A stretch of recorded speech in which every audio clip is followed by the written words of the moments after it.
Hi, this is The Greatest Story Ever Played. I'm Dan, and with me is Katie from Cutscenes. Hello. Thanks for having me. Yeah, thank you so much for coming on. Yeah, I'm glad to get to talk to you about a cool game. So we are going to be talking about Abzu, so that should be pretty cool. Also, I guess, do you want to tell us real briefly about Cutscenes? Yeah, so Cutscenes is a three-person podcast I co-host with my friends Travis Colnut and Jacob McCourt, who's been on your show a couple times, I believe. Mm-hmm. And then, so we basically it's a podcast about video game movies. So each pod is based around one video game movie. It could either be directly about one of them, or it could be kind of about a movie that is about video games, but not about a specific one. And then we get together and discuss it and kind of run through the high level plot, our thoughts, our likes, our dislikes. Sometimes one of us loves it, and then sometimes one of us just utterly hates it, and it's always a fun time. Travis likes it and Jacob hates it. Usually. That is typically how it goes. At least that's how season 1 was going a bit. Yeah, that's awesome. If you haven't checked out Cutscenes, I highly recommend it. At the end of this episode, too, we'll go a bit more in depth about Cutscenes, so definitely stick around for that. But definitely highly recommend their podcast. I've really enjoyed the episodes that came out last season and was a lot of fun, and I know they have a new season coming up soon. Thanks. I appreciate it. Yeah, we're recording right now for season 2, which is out. Jacob's gonna kill me. It's like February 4th, I want to say. Okay. February. Yeah, February 4th. I think I'm right. Nice. So yeah, that's coming down the pipe. Perfect. Yeah, that's awesome. Yeah, be on the lookout for that. Also, one housekeeping thing before we get into Abzu, which is through the month of January, we are running a listener feedback survey. There's links in the show notes, on Twitter, on our website. There's a part that says listener survey. You can click that. That will take you to the Google form. If you guys would like to take that, that would be a big help in just planning 2021, just for like maybe content you'd want to see, types of episodes, any of that stuff. It's also a pretty quick survey. I think it's 10 questions, and most of them are multiple choice. So, yeah, if you'd like a say in how this show will go in 2021, please give us your feedback. That would be much appreciated. Cool. All right. And now we can get down to why you're all here, which is to hear about Abzu. So, Katie, could you grab a description of Abzu for us? Absolutely. Okay. So, Abzu. Did you say Abzu or Abzu? I say Abzu? I say Abzu, but I could be wrong the whole time. I feel like nobody's right or nobody's wrong, but I'm going to go Abzu. Abzu is a beautiful underwater adventure that evokes the dream of diving. Immerse yourself in a vibrant ocean world full of mystery and bursting with color and life. Perform fluid acrobatics as the diver, using graceful swimming controls. Discover hundreds of unique species based on real creatures and form a powerful connection with the abundant sea life. Interact with schools of thousands of fish that procedurally respond to you, each other, and predators. Linger in epic seascapes and explore aquatic ecosystems modeled with unprecedented detail. Descend into the heart of the ocean where ancient secrets lie forgotten. But beware, dangers lurk in the depths. Abzu is from the oldest mythologies, Ab, meaning water, and Zu, meaning to know. Abzu is the ocean of wisdom. Awesome. Thank you. I think you're right. I like Abzu better. I think you're right also.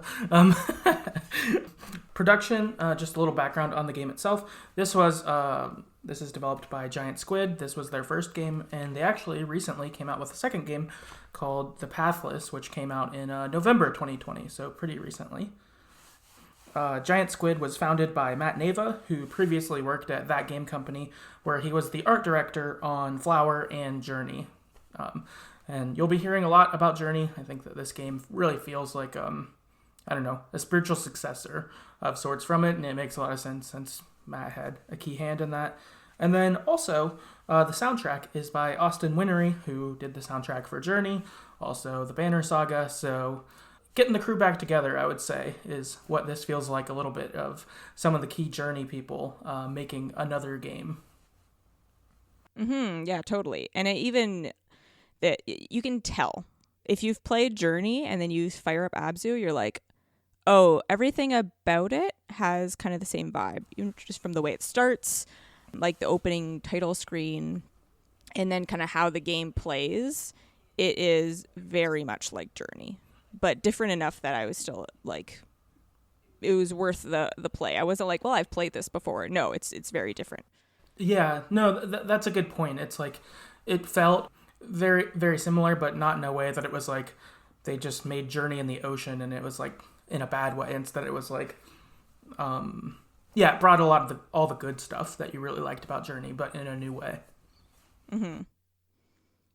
Yeah, typically we do kind of recaps of games, going through kind of story chronologically, bit by bit, all that stuff, and dive through it. However, with Abzu, just like Journey, really, there's not a ton that's there exactly. So we're going to kind of pull out highlights, things that stood out to us through the game. It's probably sort of chronological.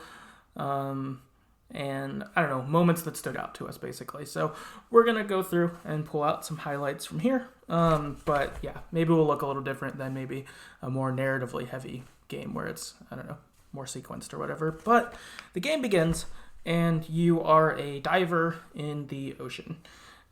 You start swimming around. You recognize immediately this game is beautiful. There's sea life everywhere. The colors are cool. And you're immersed with the sea like immediately.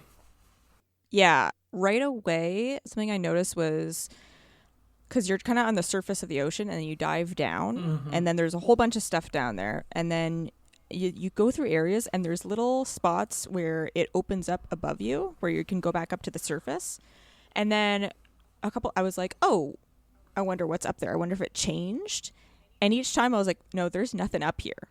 Like, they really kind of, they pressed that it's underneath the water where everything's happening. Because I went up maybe like 4 or 5 times.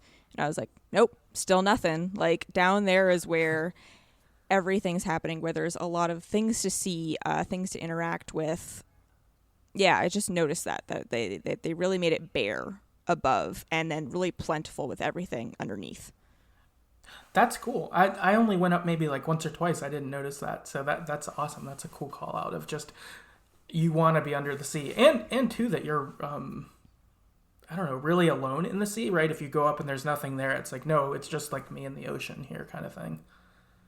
Yeah, there's no other people. There's no other divers swimming around. It's just you, a bunch of fish, and then whatever else you find down there. So, yeah, that's pretty cool. As you explore, you start swimming, around the ocean, of course.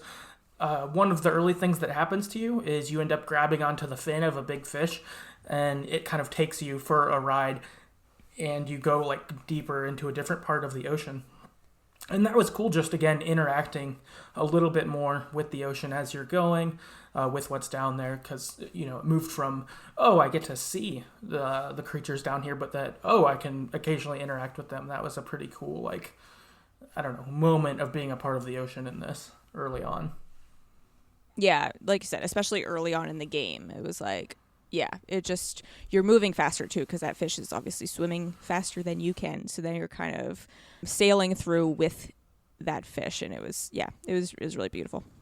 The kind of next, I don't know, noteworthy thing that happens is you start finding some flashlights that are kind of under at the bottom of the sea, at the bottom of the ocean floor.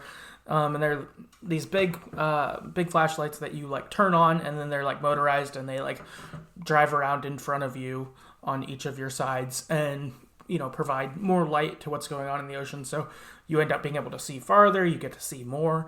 The light maybe affects some of the colors of the things you're looking at. So that's pretty cool as you're going, and you're kind of like, okay, where's this going to lead? And then a little while later, you end up meeting a shark who attacks and kills one of your lights, one of your flashlights. Oh my God. Okay, I actually jumped. Like, it scared me for some reason, and it shouldn't have. Like, it wasn't scary, but I just didn't expect it because nothing like that had happened. Like nothing had been aggressive at all.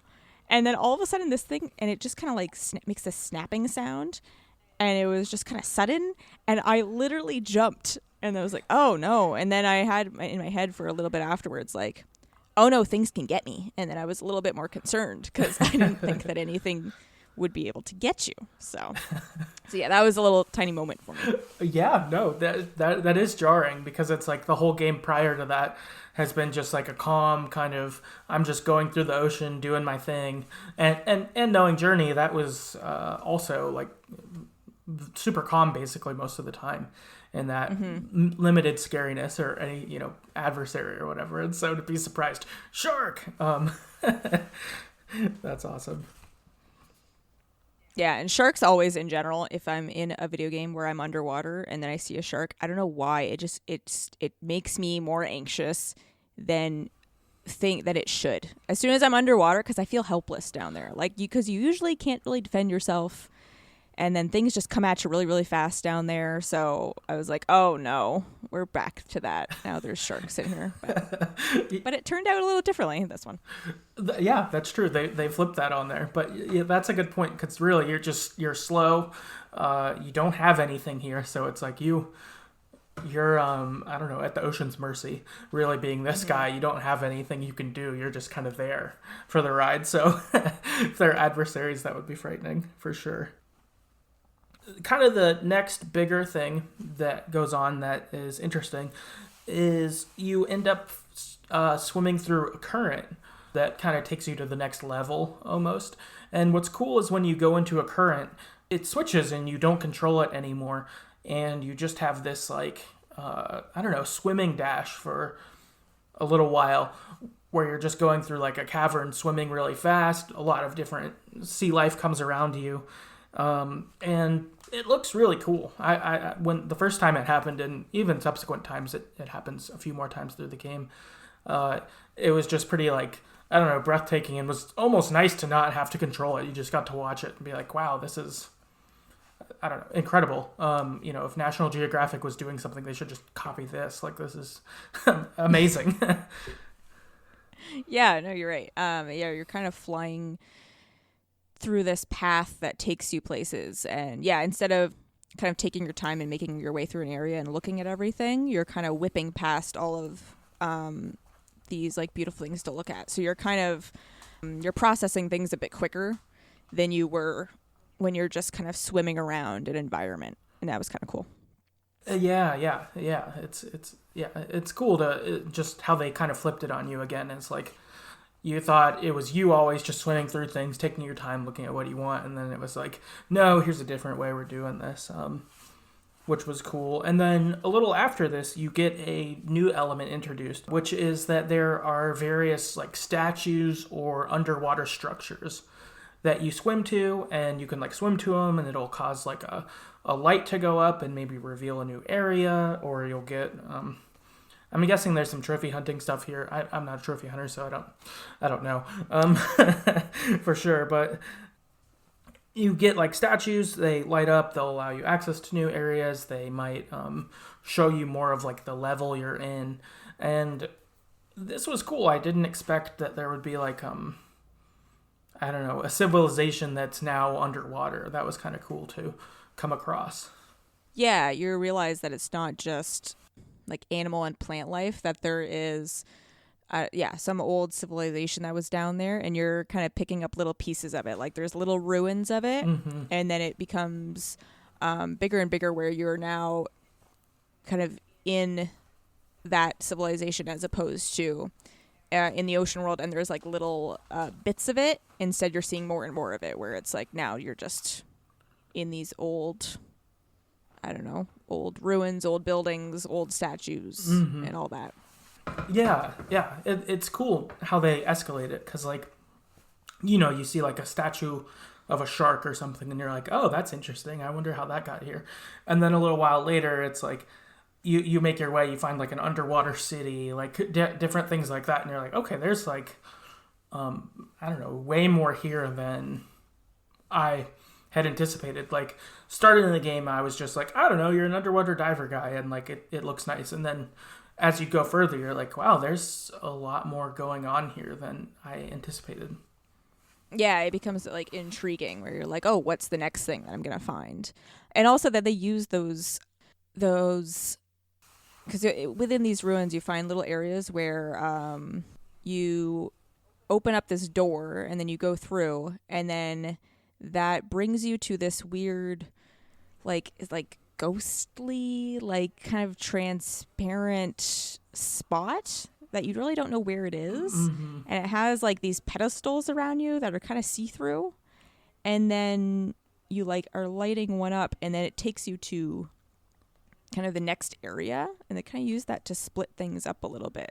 Yeah. And I thought that was interesting, because then I was like, well, what's up with this weird kind of spectral area? Like, I don't know what this is, but I was interested to like figure it out. Yeah. It was cool just to see, what's up with this, what's going on. A little while after this, you end up making your way through a city in this. That's pretty cool. Again, just seeing there's more that meets the eye. A little while after this, something that was noteworthy to me was you end up swimming on like the sea floor or the ocean floor with whales. That was pretty cool. Again, getting this sort of moment of being more with the nature. You know, a lot of the times in the game you're observing different things in nature, but sometimes you get to participate, and that was pretty cool too. Get to experience that. Yeah. That was gorgeous. Like it gives you scale too, because like the whale will come up directly behind you, like swimming along with you, and you're basically the size of its eye. Mm-hmm. And then the camera kind of pans out, and you can see the whole whale, and then more whales come in. So now there's like 4 or 5 of them. Yeah, the camera kind of takes control and makes it really cinematic, and yeah, it was beautiful. And the music is pretty, and it's all so pretty. Mm-hmm. Yeah, that was like a legitimate wow moment when that happened. I was just like, wow, this is... again, that whole, like, our video games art discussion, it was like, show them this. Like, play this sequence. Like, this is art. Mm-hmm. Like, peak art. This is crazy. Like, that was so cool. Like, awe-inspiring or, like, jaw-dropping. It was really cool. After this, you engage with... I guess you have more like adversary type moments, which is you start swimming through an area, but then there's like mines in the area, and if you get too close to them, they explode, and you like get ricocheted to another area, kind of like out of the way of it, and so you end up realizing you have to like make your way through this ocean minefield almost, which was pretty wild. Again, prior to this, it's basically been pretty peaceful, aside from one of your flashlights getting eaten. And so it kind of adds this, dodgy type thing to it, but also kind of a new concern. What are these protecting? Why are they here? That sort of stuff. Mm-hmm. Yeah, that was interesting, because you get to the spot and you go, oh, something can kind of hurt me. It can't really hurt you, because it just ends up... I didn't end up hitting one until later in the game, but they just kind of, ricochet you around and kind of set you back a little bit. But, like, they're not actually harming you. But, yes, you had to kind of navigate more precisely and make your way around things, and, it gave you something to contend with. Whereas before, you pretty much, like, you were free reign. Like, you could go anywhere, and there was really no obstacles in your way. Mm-hmm. Alongside this, you end up coming across the shark that ate your flashlight, and it's trapped from one of the mines. I think it blew something up that fell on the shark, and you end up getting to free the shark, getting the thing off of it, and the shark, like, I don't know, seems happy that you did it or whatever, and then swims away, and you're like, oh, cool, I don't know, made maybe this thing that was scary earlier in the game not so scary, which was kind of nice. Yeah, he's your shark friend now, and he's all happy, and then you're like, hey, no problem, shark friend, anytime, next time I see you. That made me happy. I was just like, oh, it's the classic thing of like, it made me think of like, Last Guardian or like things like that, or honestly a lot of old cartoons where it's like there's like the big beast thing and it's got a like sliver in its paw or something, and then they like pull out the sliver and then they're like, oh, I'm your friend now. And like, who doesn't want like the big beast thing to be their friend?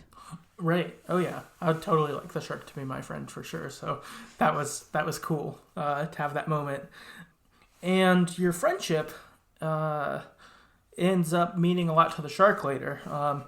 You get probably the saddest moment in the game is you're swimming along and there's, I think, another mine that's nearby, and the shark like hits it and dies to save you from the mine hurting you.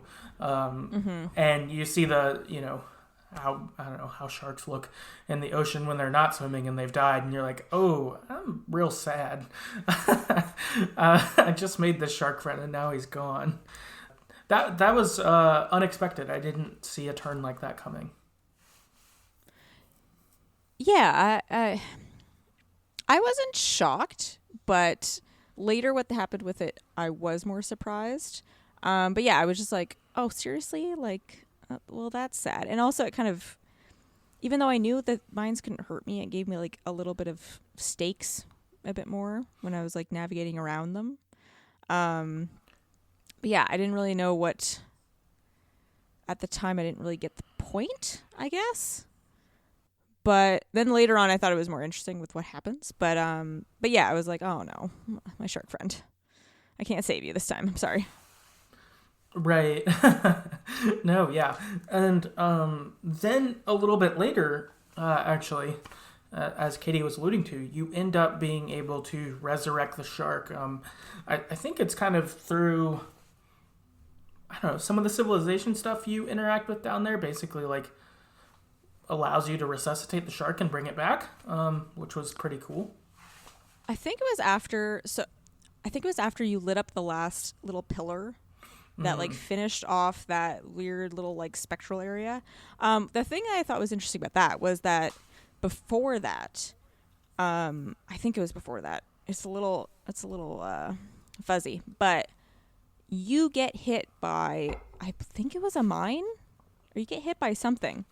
And then your character kind of wakes up and your character is different. Like he looks slightly like skeletal. Like there are like pieces missing of him. Like you can see his spine and stuff. So I'm like, oh, am I dead?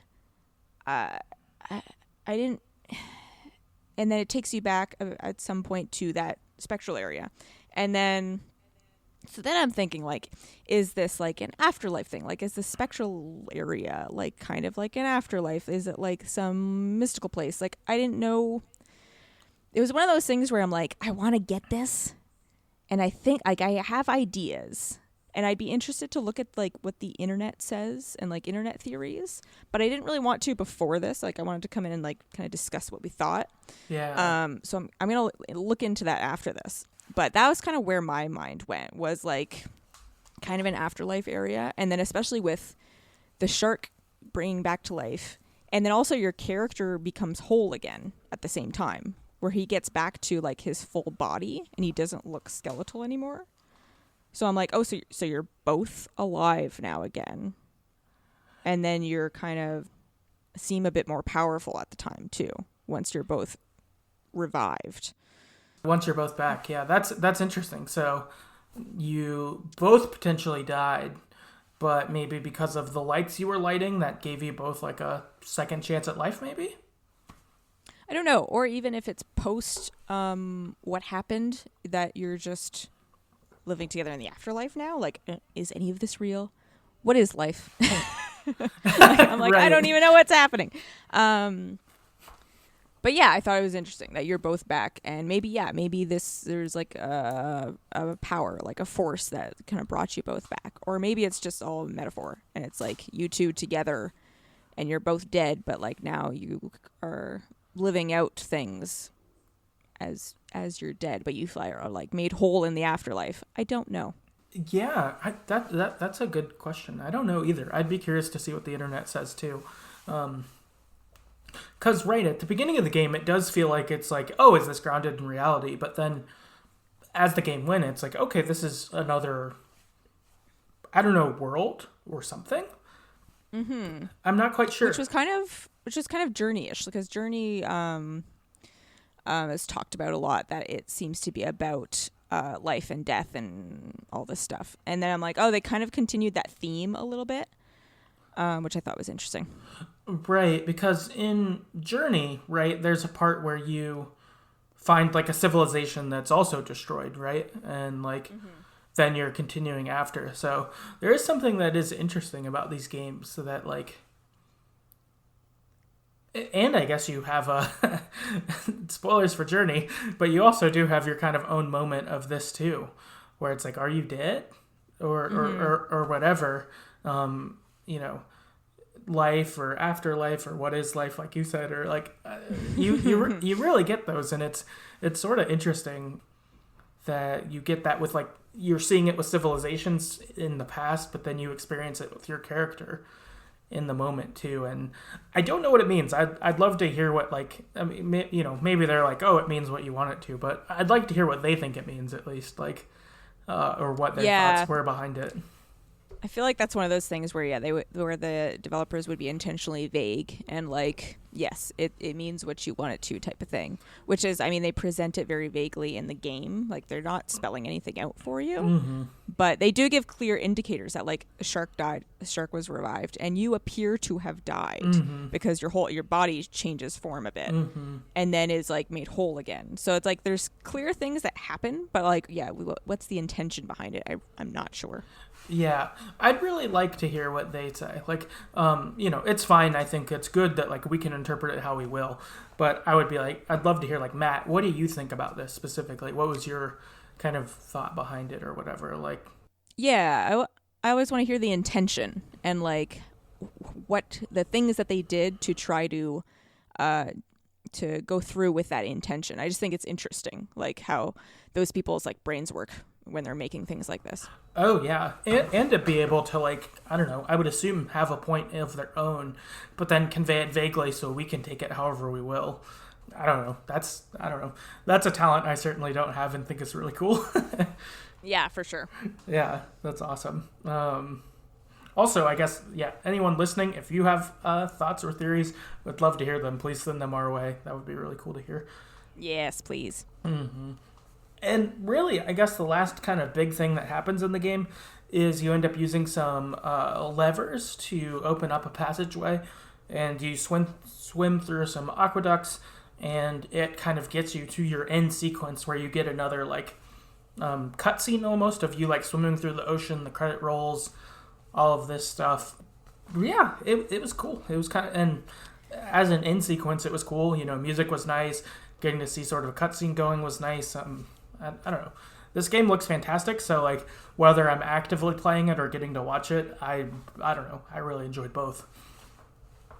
Yeah, no, totally. And before that, when you and the shark are revived, because kind of in like 2/3 of the way through the game, you're realizing that like these mines and like there's something kind of malicious. Like you kind of go into this, it's almost like a little like old archaeological factory where they're like making these robots and they're making these mines, and it's kind of like red and it's imposing.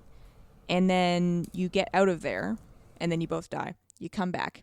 And now whereas before you would get kind of like pushed around by the mines, now when you're hitting them, you're like blasting through them and like exploding them. And then like now you're just kind of impervious. So you're just ripping through all of them all the way to like the end where there's like one of these big triangle things, which is what the mines look like.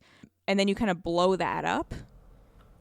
And then you hop into the end where it's like pretty again and you're swimming around. And I don't know what it means, but I thought it was cool that like you're alive again, but now you're impervious to this thing that used to harm you. And now you're just like busting through them and you're super powerful. And it felt really good as an ending sequence to the game. Yeah, no, that was really cool. I can't believe So do you die twice? Did I think I totally... I don't think so. I think there's just the one time. Okay, cool. Yeah, I was like, I played it a few weeks ago, so when I was trying to like recall things and look up things, I was like, Did I miss? But yeah, when you're like full powerful, that is really cool. It's like it almost feels like you're immortal or something in that moment. Which Yeah. is cool. Yeah, I don't know. I guess that's kind of what I have for recap stuff. Do you have any other things kind of in there that you wanted to pull out? No, recap wise, no. Okay, cool. So we can move on to some general thoughts, just about the game. Anything else we wanted to hit up along the way?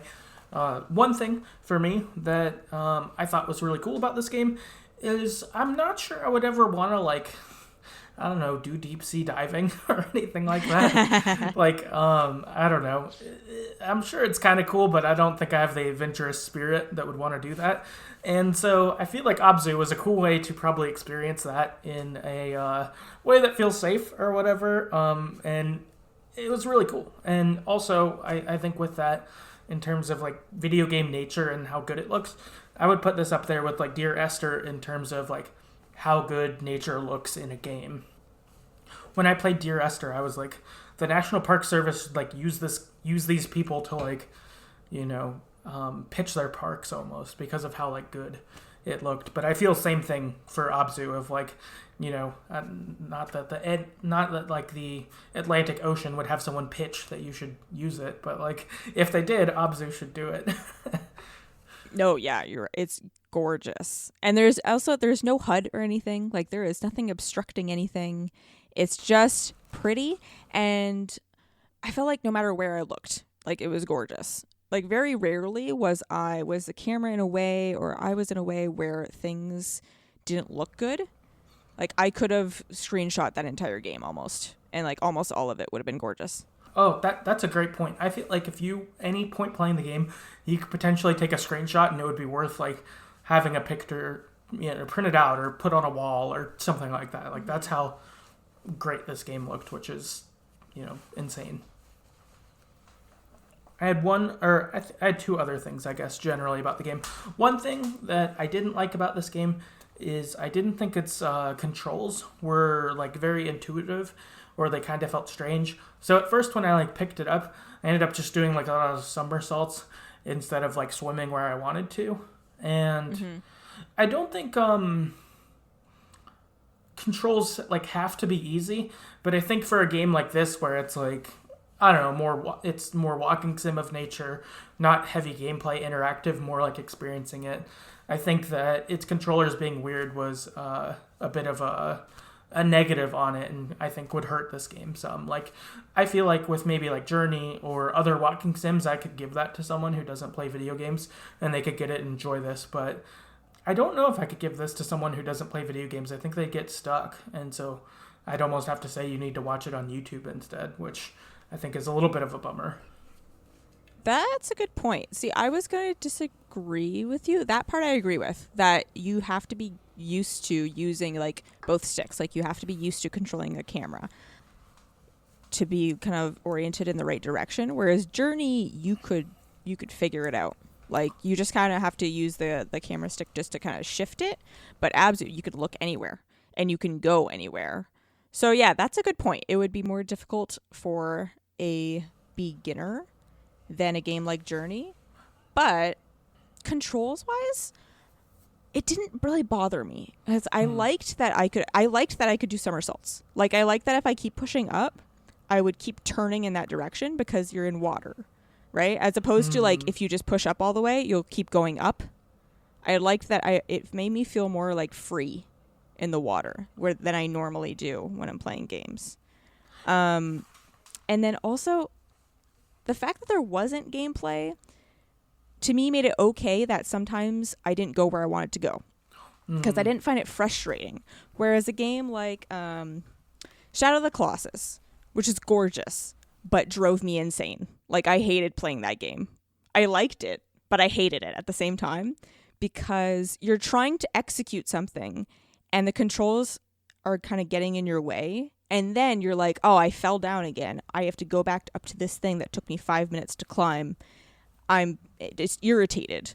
Whereas Abzu, I never felt like I was set back. Like I was like, oh, I'm facing the wrong way again. Like, whoops. And then I would like shift myself. And then it wasn't an issue. So I didn't find it that frustrating. That's a good point. I like that because I don't think I found it quite frustrating either. And even the thought of like that's I don't know what it would be like underwater, like that kind of freeness. I think that's a really good point. That makes a lot of sense. And a little bit disorientating too, to be underwater because you can kind of go anywhere. Right. Yeah. So I think that's a really good point. I like that.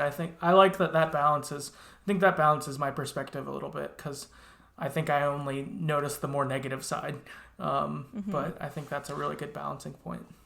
And also, anytime that I've been really, really frustrated with controls, I'm usually also very frustrated with the camera, which is why I just stopped playing The Last Guardian. And I felt really sad about it. I played like, I don't know, maybe an hour and a half. And the camera drove me so insane that I was like, I can't play this. It was also making me nauseous. And I'm like, it's gorgeous, but I can't play it. Whereas Abzu, I felt like the camera was pretty solid. Like, it wasn't perfect, but I never really had giant issues with the camera where it was like yanking around. Like sometimes when you turn a video game camera and it kind of like shifts too quickly back to where it wants you to look, it can be frustrating. But I felt like it was pretty smooth. So I liked the camera. Yeah, no, I agree. That's a good call out. My kind of final general thought I have is I think all in all, I think I like Journey more if we're going to compare these two games, which I feel like is probably, unfortunately, they're like Destiny. They just are going to be compared by people who play them because the same people like them, I assume, and I guess probably the same people wouldn't like them too. But I think I like Journey more as a game, but I would say Abzu is prettier. Like there was something that was definitely way more enjoyable about being under the sea than like slogging through the sand and stuff like that. And but yeah, I think all in all, both really cool games and are, I don't know, noteworthy for, I don't know, what they bring to the medium. I don't know. I don't know which one I would like better. Journey, I kind of want to replay again because I liked how kind of stark it was, whereas like Abzu is really full all the time, so they're kind of different that way. So I don't know. Yeah, it's interesting. I think I'd like to play Journey again also, actually, now that you mention it. Like, I think I played it maybe like 2 years ago or something, so I haven't played it in quite a while. And I wonder how I would take some of it after doing this, you know, like if I played them back to back or something.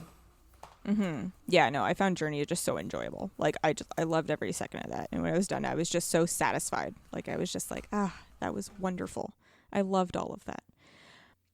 If you're done with your kind of extra thoughts, I have a couple things. So honestly, I think we hit most of it there, but I have to talk about the music in this game is so gorgeous the entire time. To me, that's half the game. Because if you're playing Abzu without the sound on, I feel like you'd be like, yeah, this is pretty, and you're swimming around. But like, I don't think that it would at all have the same impact that it does with that music playing. And also the way it shifts when you're going into a new area, or if you're just kind of anything. When you're going through those areas where you're being funneled along very quickly, like the pace is picking up, and there's like a lot of strings, and it's really, really, it's just gorgeous. Like, I don't even know what else to say. Austin Wintory, I'm sorry, that man is a genius. Like, everything he does, like, aside from, this is the only like video game composer that I feel this way about, where anything that he is a part of, I'm like, well, I have to play it now. Like the Pathless, I have to play that. I was gonna wait till it goes on sale, but I was like, I don't know, I might just have to get it now, because that he made Journey, like, and everything that he does is so well crafted that I'm like, well, I assume that the rest of the game is like that well crafted, that it's so well made. Whereas usually it's like a developer or an IP where I'm like, well, I have to if that comes out, I have to play it. Like if I love, you know, a Metal Gear Solid or whatever, who knows, or Kojima games or anything, Uncharted or something. Whereas no, he's a music composer who works on video games, and I'm like, if he worked on a game, I have to play it. Like, it becomes a must play for me. Yo, totally. Well, and too, like, at minimum, you're like, well, if the game is okay, but I really like the music, like, that's still not bad. Um, like a Yeah. Yeah, no, for sure. It adds to the whole experience. Yeah, I agree. I think if someone played this game and they didn't have the sound on and like listened to something else, they totally disservice themselves. Like this game must be played with its sound on. Like take the full scope of it. I thought that was really cool too when you'd go through those the tunnels or whatever where the music would change and different things like that. It felt so. I mean, it was like perfect. Yeah, it's smooth. It like there's no break where you're like, oh, we're going into this next thing. No matter where you were in the last score for the last area, it would shift very cleanly into the next one where it sounds like one piece of music. Yeah, it's crazy. I think that they must him and I guess Matt, who did the made this game or whatever, like their art direction plus music, like they must, I don't know, somehow know how to communicate with each other really well and make their work match. I don't know how you do it. It seems like magic or something like that, but like, oh man, they've got it down for sure. Mm-hmm. But yeah, I think that's about it. But like you said, deep sea diving, no thank you. I'm okay. For Yeah. those things, I'll go to like an aquarium. I wouldn't mind like diving. Like I would try that. I'm reasonably adventurous. I would try diving, but like way down there where like the crazy shit is. I don't want to go down there. No, right. it gets nuts down there. It's like a whole other world, and I'm like, nah, I'm okay. Yeah. So I'll stick with the aquarium. Yeah. I would settle for bringing the Austin Wintory soundtrack and being in an aquarium. Yeah. Oh my God, I should do that. You just play it in your headphones the whole time, and you're like, yeah, this is gorgeous. That'd be amazing. Just like walk up and down listening to this soundtrack or something. Oh man, that sounds amazing. Post COVID, that's definitely a field trip. That sounds like awesome. There you go. Very cool. Cool. That was the last of your kind of general stuff you wanted to bring up. Is that right? Yeah. That about wraps up for me. Okay. Perfect. Oh, you know what? One more thing. Sorry. A little point of not music, but like just the sounds of the game as you dive further down, because some areas you can go down pretty far and come all the way back up, and you can tell it's subtle, but like the sound gets murkier as you get lower, and then as you go higher, it lightens up a little bit where you feel like you're closer to the surface. And it was just a little thing that I was like, oh, this is really well done. Like it's such a well-made game. I really liked it. That's really cool. I didn't notice that, so I'm glad you called that out. I didn't even notice that. That's really cool. Yeah, I feel like that's one of those things that definitely goes into like this is well made. Like to have thought of a detail like that. That's so cool. Mm-hmm. We'll move on to a little bit of listener feedback. So first up, we've got Nikki on Twitter who says, really amazing and beautiful game. I love it so much. It got me emotional at one point. Absolutely stunning soundtrack by Austin Wintory. If I had to say something negative about it, I'd say the controls are a tiny bit icky to get into in the first moments. Yeah, I think that's pretty spot on with a lot of what we just said. Austin Wintory, he's amazing. Yeah, awesome. Do you want me to do the next one? Yeah, go for it. Okay. Next, we have Sabrina on Twitter.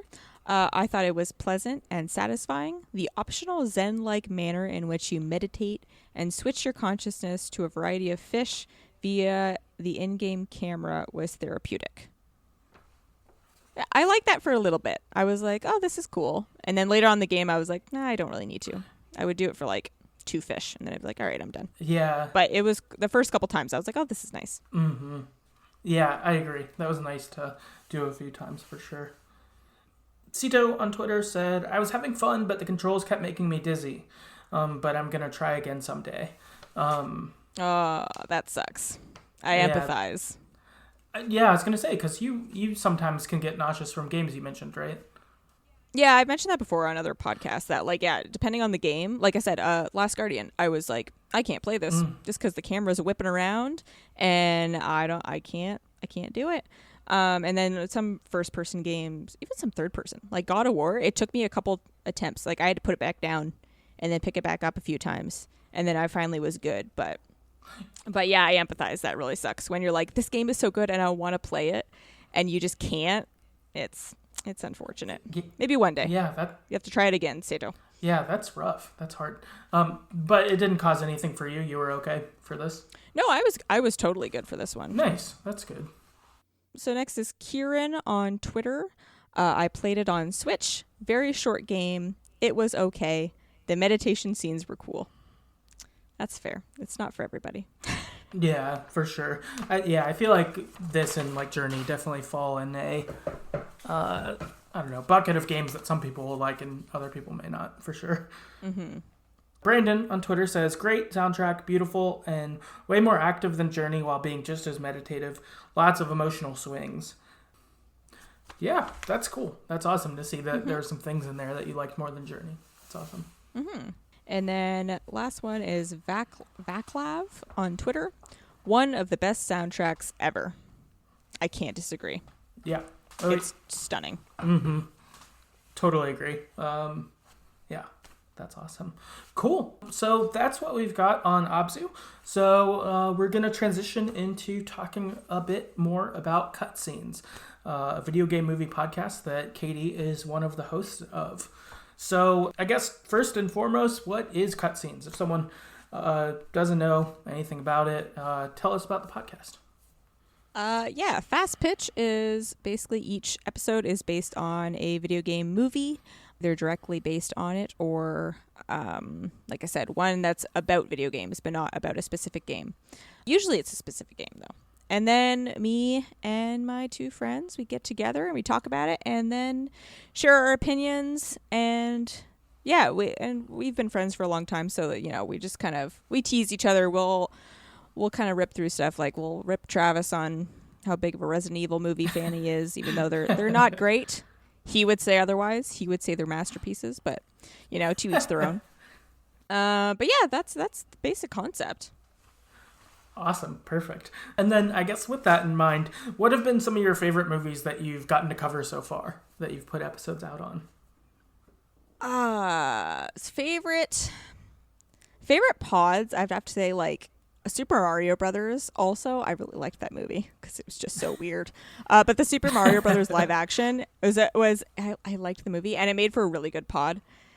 Mortal Kombat was a lot of fun. And then Sonic was also a lot of fun. I really liked that too. Probably the best movie would be Scott Pilgrim, though. I think that's probably the highest quality movie that we've done. But yeah, all those are great. And the pods were a lot of fun to do. Yeah, you do dive into interesting territory since it seems more often than not, in my experience, video game movies are usually not as good. But some of them are. So I feel like you get to interact with some fun ones. I know after you guys did Scott Pilgrim, I listened to your episode and I watched the movie, and then I was like just listening to a lot of Metric after that. So that was yes. I was just Black Sheep was like a part of my playlist regularly after that. That's so a great fun. song. It's so good. Yeah, you know what? And even if they're not good though, sometimes they have good qualities and they have good things that were like, this was cool or this was really fun, or even sometimes they're so weird that they're fun. And then some of them are just bad and don't have much redeeming happening. But yeah. We make the best of it no matter what. No, yeah, 100%. I agree. I thought that like hearing the Super Mario one, I feel like I watched that when I was in like high school or something, and hearing you talk about it, I was like, what the fuck is this movie? Like it's so you should watch it again. That movie is something. I don't regret watching that movie. I feel like I've learned things. Like I feel like my life is fuller having watched Super Mario Brothers. That's awesome. All right, I have to watch it. I'm gonna do it. Yeah, it was so fun just hearing about those, and it's cool. Like I don't know how each of those are took, or different vantage points people try to give to a video game movie. And I guess as a good time for podcasts going is there are lots of franchises that are trying to be adapted. So oh my god, hopefully... they're keeping us in business for forever. Oh my, they're pumping them out. There's rumors that they're pumping them out anyway. We'll see. But like some of them are like confirmed and scheduled, and there's been a couple late, like in the pretty recent past, that have come out. So yeah, no, and shows, they're making a ton of shows too. We've branched into TV shows this upcoming season. So we're doing a season of a show, which we've already spoiled it. It's The Witcher. That's a lot of fun. So yeah, they're making shows, they're making movies. Like we got tons of stuff to do. Yeah, that's awesome. I'm glad that there's more stuff coming out, that you wouldn't have to just be like going through a bunch of movies from the 80s when they tried to do it 30 years ago or something, or 40 years ago. But cool. I guess this actually fits well with what you mentioned. But are there any upcoming episodes that you're especially excited about? You mentioned you guys were going to do some Witcher. Mm-hmm. Yeah, The Witcher. I'm really excited about, because I love that kind of whole genre. And I feel like it's going to be better made than most of the things we've covered in the past. So I'm really hopeful. Like, I'm excited for that. And then what else? We're going to do the second Resident Evil movie, which Travis is really excited about. And I'm excited just to witness the debate with the Travis and Jacob debate. That'll be a lot of fun. Jacob's going to be shaking his head a lot. It's going to be fantastic. And then, oh God, I don't know. We've got a bunch coming up. We may dip our toe into Doom, which, surprise, surprise, has The Rock in it. What? Yeah, it does. News to me, too. I'm excited for that. So that's awesome. I'm really excited for season 2. Love it. That's really cool. Yeah, it is kind of fun how it has panned out as of late. It seems on Cutscene Season 1, at least, that Jacob's a bit more of a hater. Travis is more of the lover, and then you are more of the voice of reason, and you get to decide which adaptations are fun or not. It often works out that way. Sometimes we'll go off on a we'll kind of sometimes we'll be the odd one out, where I'll be super passionate about one, but Jacob is usually like, I'm gonna critique this as a film. And it's like, it's not a film. Come on, man. Okay. Right. Yeah, it's great. It's very fun. That's awesome. Cool. I guess this would transition more into not the podcast, but just about video games you like. What are some of your favorite games, or some of the ones that kind of hold I don't know, special to you? Oh God, there's just so many. I thought about this because you sent me this question. I was like, you're like, hey, I'll probably ask you about this. I'm like, oh my God, what do there's so many. Last year, Last of Us Part 2, I love that game. I will stand that game forever. I understand if someone doesn't like it. I don't really, but I okay. If you didn't like it, you didn't like it. But I think it was just so good and like so well made. Like you can't find a game that's like more as far as like aesthetics, like how it looks, the graphics, the facial animation, the story. Like that thing made me cry how many times. Oh yeah. I thought the gameplay was better than the first one in every way. I love that game. But anyway, other than that, I'm with you. I totally love that game, and just built so much on it, and like, I don't know, all the feelings that you'd have from that. Like I felt anxious more times in that game than I've ever played a game before. Like I was like felt physically fatigued by the end of it. Yes. Oh, I was sad. I was tired. I was angry. But nothing has ever made me feel that much as far as a video game. Same. And incredible. And like frustrated with. I was frustrated with things, but I'm like, but no, that's what's happening. Like sometimes it's not what you want to happen. Like sometimes bad things happen. But anyway. Yep. I'll move on from my Last of Us Part 2 tirade. Like, I don't know. I love Borderlands. I love playing Borderlands so much. It's just so satisfying. I love Metal Gear Solids. I love Control recently. I got into XCOM 2 from Jacob's podcast, The Left Behind Game Club, has like a Discord, and there was a bunch of people in there saying like, oh my God, XCOM 2 is so good. I'm like, all right, I'll play it. It's so good. It's filling that like strategy game void that's been in my life for a while, so I can't stop playing that. And then games like, I don't know, Journey, like What Remains of Edith Finch, like there's just so many good games. So I don't know. I want Diablo 4 to come out. If Diablo 4 could come out this year, it won't. But like I want it. That's There's too awesome. many. Yeah. Oh, I know. I feel like the more games too, just like the longer you play games, the more good games there are, and you're like, I like all of them. I mean, I don't actually, but there's so many that I like that. Yeah, I totally feel that. That's awesome. Cool. I guess kind of last thing is, yeah, where can people find you on the internet? Where can people find the show? Yeah, all that stuff. So I'm on Twitter. I'm Lesbrak, Lesperak.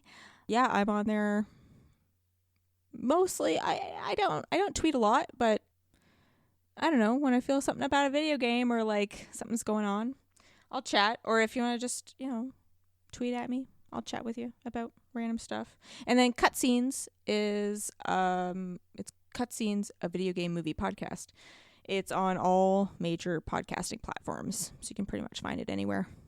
And then we also have a Twitter account, cutscenes_pod, which is relatively active. But yeah, and then we'll chat with people about video game movies or video game movie news and what's going on. So yeah, check those out. Perfect. Awesome.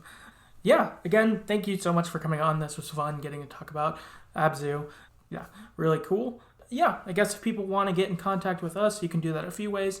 Our Twitter is @StoryEverPod. You can interact with me on there, talk about Abzu or anything else you want to. Our website is TheGreatestStoryEverPlayed.com. There you can get our backlog of episodes, including one I did on Journey with my friend Kevin, maybe 2 years ago. So that's on there. If you'd like to rate and review us on Apple Podcast or wherever you get your podcast, that'd be super helpful. Just, I don't know, getting the show in front of more eyes that we can enjoy these video games together more. That'd be super cool. Also, our Patreon is patreon.com/TheGreatestStoryEverPlayed. And for as little as $1 per month, that'll give you access to a bonus topical episode where we've talked about things like we've ranked the Life is Strange episodes or talked about our favorite Pokemon or whatever. So, yeah, check that out if you're interested. And, yeah, thanks for hanging out, and we'll see you next time. Bye.